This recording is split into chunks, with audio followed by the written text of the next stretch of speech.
ये काफ़ी personal driven भी है जी, क्योंकि अभी जी। पर्सनल हादसा भी हुआ था आपके फैमिली के साथ। तो ये विषय आपके लिए इतना अहम क्यों बन गया? देखिए, मुझे लगता है कि हम अपनी ज़िंदगी की भाग-दौड़ में लगे रहते हैं।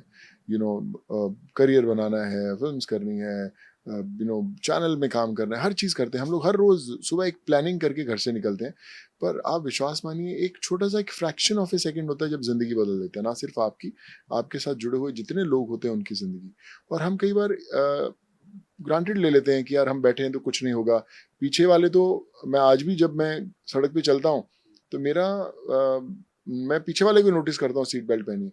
और विश्वास कीजिए, सुबह मैं जब मुंबई से निकला और जब मैं यहाँ पे दिल्ली में यहाँ पे पहुँचा हूँ, मुझे पीछे कोई भी सीट बेल्ट वाला नहीं दिखाई दिया, व्हिच इज़ वेरी अनफॉर्चुनेट। सो मुझे लगता है पहनना ज़रूरी चाहिए, क्योंकि जो अगर कोई भी ऐसा हादसा होता है तो पीछे वाले को ज़्यादा चोट लगती है।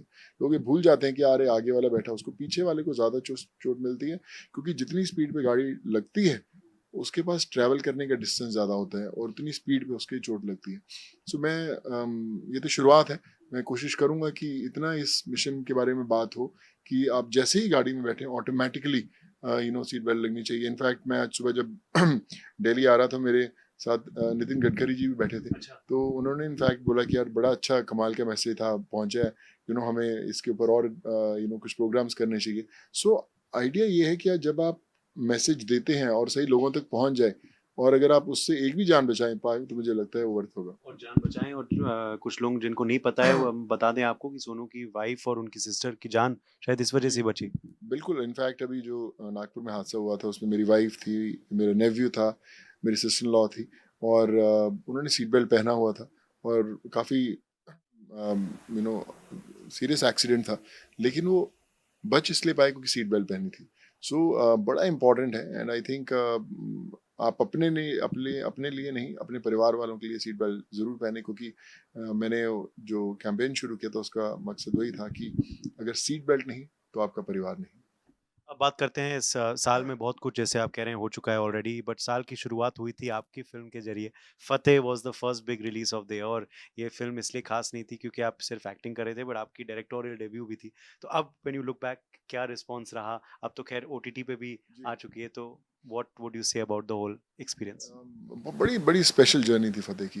OTT across all OTT platform number one trending पे रही है, one of the most watch film रही है in last 1 month. So I feel very blessed, honoured and humbled कि जो मेरी पहली फिल्म थी उसको इतना प्यार मिला है। अगली शुरू कर रहा हूँ, ऑलमोस्ट लिखावट खत्म हो रही है। सो मज़ा आएगा, and I think all that I learned as an actor in all these years, now it's time to play an actor director in that. Action भी अमेजिंग था। कैसे आपने बिल्कुल ही लेवल रेज़ कर दिया एक्शन का and how difficult is it directing action? आपने किया तो एज़ एन एक्टर। मैंने सारी लाइफ एक्शन ही किया, बट मैं हमेशा बड़ी चीज़ें मिस करता था कि अरे ऐसा होना चाहिए, क्यों हमारी हिंदुस्तान की फिल्म का एक्शन फॉरेन फिल्म्स का नहीं है। बट अब विश्वास मानिए, अगली फिल्म का जो एक्शन रहेगा वो इससे कई गुना ऊपर रहेगा। We are waiting already. और म्यूजिक भी एक ही फिल्म में अरिजीत को लाना, हनी सिंह को लाना, सुखविंदर को लाना कितना कठिन था या आसान था? हाँ, कठिन नहीं था। मुझे लगता है कि सबको विश्वास था फतेह पे, और सब लोग जुड़े और साथ में, एंड फतेह का music is one of the most beautiful music of my career, I would say. And this is and again the charitable side of you comes out I believe